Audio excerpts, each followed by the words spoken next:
পাগল আব্দুল করিম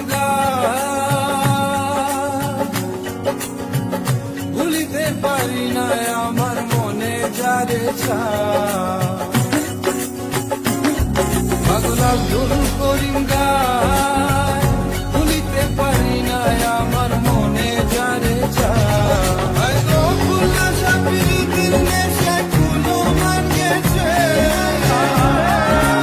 মামা মামা মামা মামা মামা tanga মামা tanga মামা তোমাকে আমি লিখতে বসাইছি, তুমি যে কান্না করতেছো, পড়ালেখা না করলে তোমার শ্বশুর বাড়ি ফাটাই দিব। যাবা? এখনই শ্বশুর বাড়ি ফাটাই দিতাম, বিয়ে দিয়ে দিব কিন্তু।